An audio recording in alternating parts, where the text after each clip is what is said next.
YCP హయాంలో ఉన్న IPS PSR Anjaneyulu గారు ఈ నెల 31న పదవీ విరమణ చేయబోతున్నారు. ఈ నేపథ్యంలో ఆయన ముంబై నటి కాదంబరి జత్వాని కేసులో అండ్ అలాగే గ్రూప్ 1 పరీక్షల వివాదంలో చిక్కుకున్న విషయం మనకు తెలిసిందే. సో దీని గురించి విశ్లేషించుకోవడానికి మనతో పాటు TDP senior leader Kancharla Vijayabhaskar గారు ఇప్పుడు మనతో ఉన్నారు. నమస్తే సార్. నమస్కారం అండి ఇందు గారు.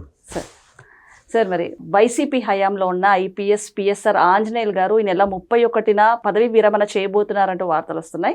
అలాంటిది పిఎస్ఆర్ ఆంజనేయులు గారు చూసుకుంటే కనుక అంతకుముందు కాదంబరి జత్వాని కేసులో కానివ్వండి, అలాగే గ్రూప్ 1 పరీక్షల విషయంలో కానివ్వండి, ఆయనపై కేసు నమోదైన విషయం మనకు తెలిసిందే. సో ఇప్పుడు రిటైర్మెంట్ అవ్వబోతున్నారు. ఏమంటారు సార్?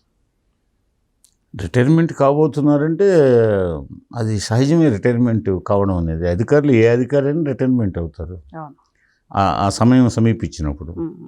అలాగే రిటైర్డ్ అవుతున్నారు. అయితే ఆయన చివరి అంకంలో తన ఉద్యోగ జీవితం, సుదీర్ఘమైన ఉద్యోగ జీవితంలో చివరి అంకంలో ఆయన పూర్తిగా వివాదాస్పద వ్యక్తిగా మారాడు. ఆయన పలు జిల్లాల్లో ఎస్పీగా పనిచేసినప్పుడు, ఇంకా పై స్థాయి అధికారిగా పనిచేసినప్పుడు మంచి అధికారిగా పేరు తెచ్చుకున్నాడు. మరి రాజశేఖర రెడ్డి కుటుంబానికి ఒక ఆనవాయితీ ఉంది కదా, మంచి పేరు ప్రతిష్టలు ఉన్న అధికారులంతా అనేక రకాలుగా బ్లాక్మెయిల్ చేసి మెడ మీద కత్తి పెట్టి వాళ్ళకి అనుకూలంగా మార్చుకోగలిగిన వశీకరణ విద్య ఉంది కదా రాజశేఖర రెడ్డి కుటుంబానికి. ఆ మాయలో పడతారు వీళ్ళు, ఆ మాయలో పడతారు. అట్లాగే రాజశేఖర రెడ్డి గారి కుమారుడు జగన్మోహన్ రెడ్డి మాయలో ఇంకా ఎక్కువ పడతారు.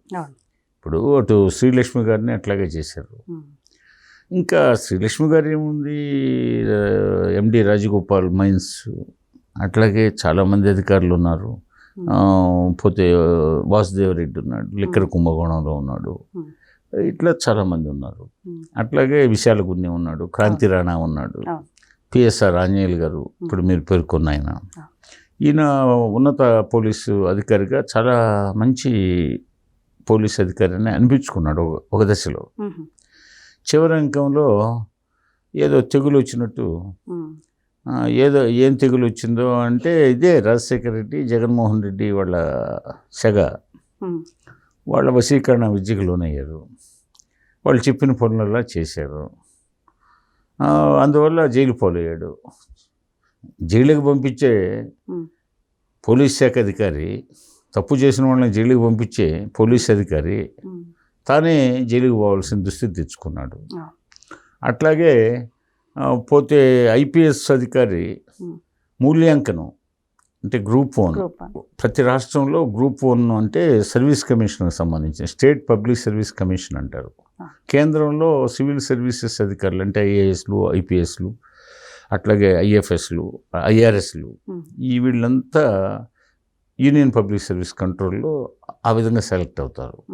ఒక రాష్ట్రంలో స్టేట్ పబ్లిక్ సర్వీస్ కమిషన్లో ఉన్నత ఉద్యోగాలు అంటే గ్రూప్ 1 సర్వీస్, తర్వాత గ్రూప్ 2, గ్రూప్ 3, గ్రూప్ 4 అని ఇట్లా 4 కేటగిరీలుగా ప్రతి రాష్ట్రంలో పబ్లిక్ సర్వీస్ కమిషన్ నియామక ప్రక్రియ చేపడుతుంది. అందులో గ్రూప్ 1 అంటే జిల్లా శాఖ అధికారులు, అంటే జిల్లా పంచాయతీ అధికారులు, జిల్లా కోఆపరేటివ్ ఆఫీసరు, జిల్లా agriculture officer, district social welfare deputy director, అట్లాగే ఆర్డీఓలు, సబ్ డివిజనల్ పోలీస్ ఆఫీసరు అంటే డిఎస్పీ అని పిలుస్తాం. వీళ్ళందరూ సెలెక్ట్ అయ్యేది గ్రూప్ 1 ద్వారా. ఒక రాష్ట్రంలో అత్యున్నత ఉద్యోగం ఏదంటే గ్రూప్ 1. గ్రూప్ 1 సెలెక్ట్ అయిన వాళ్ళు భవిష్యత్తులో కాలగతిలో వాళ్ళు ఆటోమేటిక్గా కన్ఫర్డ్ ఐఏఎస్లు, ఐపీఎస్లు అవుతారు. వాళ్ళు మళ్ళీ అక్కడి నుంచి స్టేట్ లెవెల్ ఆఫీసర్లుగా వాళ్ళ సర్వీసు నిబంధనల ప్రకారం వాళ్ళు నడుచుకుంటే స్టేట్ లెవెల్ ఆఫీసర్లకు కూడా అవుతారు. అంతటి అవకాశాలు ఉన్నటువంటి గ్రూప్ 1 సర్వీస్ కమిషన్ పరిధిలోకి స్టేట్లో వస్తుంది. దానికి ఆయన సెక్రటరీగా పదవి బాధ్యత నిర్వర్తించాడు. ఆ సమయంలో మూల్యాంకనం 3 సార్లు జరిగింది. ఒకసారి జరుగుతుంది మూల్యాంకనం, 3 సార్లు జరుగుతుందా అంటే హైలాండ్ అని ఒకటి ఉంది ఆ తాడేపల్లి దగ్గర, మంగళగిరి ఆ ప్రాంతంలో. అది ఒక ప్రైవేట్ రిసార్ట్. దాంట్లో 2 సార్లు హైలాండ్ రిసార్ట్లో ఇవి పేపర్లు మూల్యాంకనం జరిగింది. అంటే వైట్నర్స్ తీసుకొని దిద్ది ఈ విధంగా చేశారు. అది మొత్తం 165 పోస్టులు అనుకుంటాను. ఈ 165 పోస్టుల్లో నేను ముందుగా చెప్పిన ఈ కేటగిరీస్ అన్నీ ఉన్నాయి. అంటే ఆర్డీఓ కావచ్చు, సెలెక్ట్ అయిన వాళ్ళు డిఎస్పీ కావచ్చు, జిల్లా పంచాయతీరాజ్ అధికారి కావచ్చు, పంచాయతీ అధికారి, జిల్లా కోఆపరేటివ్ ఆఫీసర్ కావచ్చు, జిల్లా వ్యవసాయ శాఖ అధికారి కావచ్చు, జిల్లా సోషల్ వెల్ఫేర్ ఆఫీసర్ కావచ్చు, ఎండోమెంట్స్ అసిస్టెంట్ కమిషనర్ కావచ్చు, ఇన్ని రకాల కేటగిరీలకు సంబంధించి ఆ 125 పోస్టులు రాష్ట్ర ప్రభుత్వం జగన్మోహన్ రెడ్డి హయాంలో ప్రకటించింది. దానికి తాను ఆడిందే ఆట పాడిందే పాటుగా ఈయన పిఎస్ఆర్ ఆంజనేయులు ఆదేశాలతో ఆ ప్రక్రియ పూర్తయింది. పిఎస్ఆర్ ఆంజనేయులకి కింగ్ పిన్ ఎవరు? జగన్మోహన్ రెడ్డి. అంటే జగన్మోహన్ రెడ్డి ఆదేశాలు అందుకున్న ఈయన తన ఇష్టారాజ్యంగా మూల్యాంకనం ఇన్నిసార్లు, మొత్తం 3 సార్లు జరిగింది. అది ముందు ఒకసారి జరిగినప్పుడు కోర్టు తప్పుపట్టింది. ఆ తర్వాత మళ్ళా రెండోసారి మూడోసారి చేశారు. తమకు అనుకూలంగా డబ్బు బాగా భారీ ఎత్తున ముడుపులు చేతులు మారాయి. పైగా తమకి పరిచయం ఉన్న వాళ్ళకి ఇచ్చుకున్నారు. ఇది ఎక్కడ త్వరలో బయటకు వస్తుంది, ఇది సిఐడి రిపోర్ట్ కోర్టు సబ్మిట్ చేయబోతుంది ఈ నివేదిక, సిఐడి నివేదిక అని గమనించిన వాసన పసిగట్టడంలో జగన్మోహన్ రెడ్డి అగ్రగణ్యుడు. ఈ వాసన పసిగట్టి కోర్టుకు సబ్మిట్ చేసే ముందే పారదర్శకంగా జరిగింది. డిఎస్సి నియామకాలు, మెగా డిఎస్సి 16,000 నియామకాలు ఎలాంటి లోపం లేకుండా, ఎలాంటి ఆరోపణలకు గురి కాకుండా సంవత్సరం క్రితం జరిగి వాళ్ళు హాయిగా ఉద్యోగాలు చేసుకుంటుంటే, సంవత్సరం తర్వాత మీరు దొంగల పడ్డ 6 నెలల కుక్కలు మురిగినట్టుగా మీరు ఇప్పుడు మురుగుతున్నారు. ఏంది పోతే అదేవిధంగా మా కోర్టు సమయాన్ని వృధా చేయడానికి మీరు రాజకీయ ప్రేరేపిత పిలిచిన ఇది, మీరు మీ రాజకీయ కక్ష సాధింపుల కోసం, రాజకీయంగా బురద జరగడం కోసం ఈ పిటిషన్ వేశారా అని చెప్పి చేపట్టి పెట్టింది. ఎంతో పారదర్శకంగా జరిగింది. పైగా డిఎస్సిలో 16,000 మందికి మెగా డిఎస్సి పెట్టి నియామకం చేపట్టడం అనేది ఒక రికార్డు. అందులో పారదర్శకంగా, రాగద్వేషాలకు అతీతంగా, ఎలాంటి అవినీతి ఆరోపణలు లేకుండా చేసిన దీని మీద బురద జల్లుతారని తీవ్ర ఆగ్రహం ఉన్నత న్యాయస్థానం వ్యక్తం చేసింది, హైకోర్టు. అయితే అంటే ఇది ఎందుకంటే వాళ్ళు ఇది పెట్టింది గ్రూప్ 1ది త్వరలో వీళ్ళు ఉద్యమాన్ని డిఎస్సి మీద ఉద్యమం పెట్టిన కొద్ది రోజులకి వీళ్ళు ఈ ఉద్యమం లేవదీశారు. ఎందుకు? అటెన్షన్ డైవర్ట్ చేయడానికి. తాము చేసిన తప్పులు, గ్రూప్ 1లో చేసిన తప్పులు ఎక్కడ బయటకు వస్తాయని చెప్పేసి అటెన్షన్ డైవర్ట్ చేయడానికి ఒక పథకం ప్రకారం. లేకపోతే సంవత్సరం తర్వాత వీటిలో అన్యాయాలు జరిగాయి, అక్రమాలు జరిగాయి. మొదటేమో 16,000 ఉద్యోగాలకు సంబంధించి పత్రికలు లీకేజ్ అన్నారు. పత్రికలు అసలు పేపర్ లీకేజ్ అన్నారు. పేపర్లు ఎక్కడున్నాయి? అంతా కంప్యూటర్ బేస్డ్ టెస్ట్. ఆ తర్వాత 4 కరుచుకున్నారు. కంప్యూటర్ బేస్డ్ టెస్ట్ అయితే పేపర్ లీకేజ్ అంటారు ఏంటంటే మళ్ళీ 4 కరుచుకున్నారు. తర్వాత ఏమన్నారు? అవినీతికి పాల్పడ్డారన్న, తీవ్రమైన అవినీతికి పాల్పడ్డారన్న. అవినీతి ఎక్కడ జరిగింది అనేటప్పుడు మళ్ళా లేదు స్పోర్ట్స్ కోటాలో కొన్ని జరిగాయి అన్నారు. సరే, టోటల్గా వీటన్నిటి మీద ఈ 3 రకాల వాళ్ళ అభ్యంతరాల మీద ఉన్నత న్యాయస్థానం తీవ్రమైన ఆగ్రహం వ్యక్తం చేసి చివట్లు పెట్టిన నేపథ్యంలో ఈరోజు దానికి జగన్మోహన్ రెడ్డి ఆదేశాలతో పిఎస్ఆర్ ఆంజనేయులు ఈ యొక్క అక్రమాలకు పాల్పడ్డాడు అనేది ప్రధాన అభియోగంగా ఇప్పుడు ఆరోపణలు ఎదుర్కొంటున్నాడు. అట్లాగే అంతకుముందు కాదంబరి జత్వాని, ఆమె బాంబేకి సంబంధించినటువంటి నటి, బాలీవుడ్ నటి. ఆవిడ్ని అనేక ఒక పారిశ్రామికవేత్తను తృప్తిపరచడానికి జగన్మోహన్ రెడ్డిని ఆశ్రయించాడు. వాళ్ళిద్దరి మధ్య కొన్ని భేదాభిప్రాయాలు వచ్చిన తర్వాత ఆ పారిశ్రామికవేత్త చాలా ఇంటర్నేషనల్గా పలుకుబడి కలిగినవాడు. ఆ పారిశ్రామికవేత్తను సంతోషపరచడానికి ఇప్పుడు ఆవిడ మీద అక్రమ కేసులు బనాయించారు. ఆ తర్వాత తీసుకొచ్చి ఒక ఫామ్ హౌస్లో పెట్టి ఆమెను చాలా అన్ని విధాలుగా శారీరకంగా, మానసికంగా వేధించారు. ఆ ఆరోపణలు ఎదుర్కొంటున్నాను. ఈ 2 ప్రధానమైన ఆయన సర్వీస్లో చర్మాంక దశలో ఎదుర్కొంటున్న ప్రధాన ఆరోపణలు ఈ 2. పోతే అంతకుముందు కూడా కొంతమందితో రాజకీయంగా కూడా కొన్ని చిన్నవి ఉన్నాయి. మొత్తానికి జీవిత చర్మాంకం, ఉద్యోగ జీవిత చర్మాంకంలో ఆయన ఎదుర్కొంటున్న ప్రధాన ఆరోపణలు ఇవి. ఈ నేపథ్యంలో ఆయన రిటైర్మెంట్ అనేది ఏ ఉద్యోగస్తుడికైనా రిటైర్డ్ కావడం అనేది ఒక ఏజ్ వచ్చిన తర్వాత సహజమే.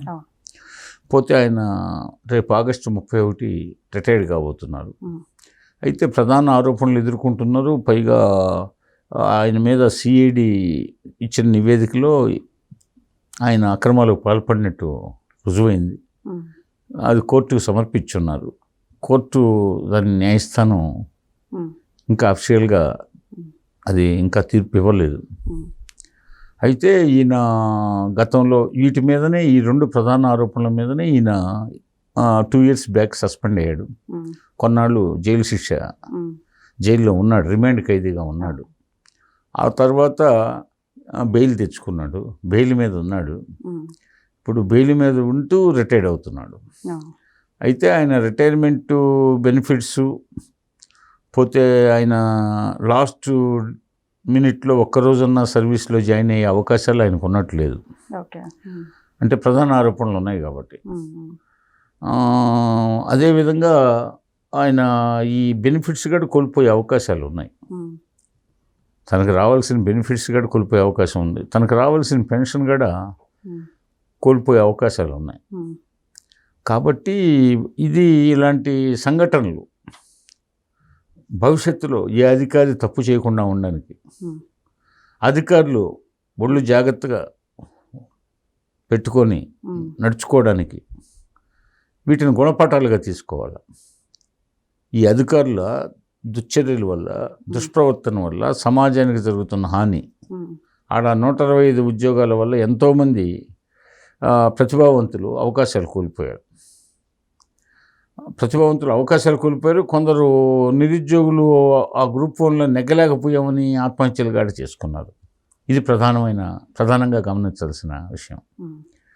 అట్లాగే చాలామంది నిరుద్యోగ యువతకి ఆ గ్రూప్ 1 నోటిఫికేషన్ ఇచ్చేటప్పటికి వయసు కూడా పైబడింది. దీంతో వాళ్ళు ఏకాగ్రత పోయింది, వేరు వ్యాపకాలు చేపట్టారు. అంటే ఇక వదిలేశారు, మనకు ఎలాగూ ఉద్యోగాలు రావు, పైగా వయసు పెరిగిపోయింది, వయోపరిమితి దాటింది, కాబట్టి మనం we are unfit for apply next అంటే for the future coming opportunities అనే విషయంలో చాలామంది కాన్సన్ట్రేషన్ పూర్తిగా లోపించి వేరే వ్యాపకాలకు వెళ్ళడం జరిగింది. అట్లాగే చాలామంది ఆత్మహత్యలు చేసుకున్నారు. అదేవిధంగా చాలామంది ప్రతిభావంతులు నిరాశ నిస్పృహతో, నిర్వేదంతో, బాధాతప్త హృదయాలతో మాకు వచ్చే అవకాశాన్ని వీళ్ళు అమ్ముకున్నారు, వాళ్ళ ఆశ్రితులకు ఇచ్చారని అభియోగాలు ఉన్నాయి. వీటన్నిటికి కారకుడు పిఎస్ఆర్ ఆంజనేయులు అమలు చేసింది ఈయన, ఆదేశించింది జగన్మోహన్ రెడ్డి. అట్లాగే కాదంబరి జత్వాని విషయంలో కూడా జగన్మోహన్ రెడ్డిని తృప్తిపరచడానికి ఆమెని వేధించి, బంధించి, నిర్బంధించి అన్నీ చేశారు.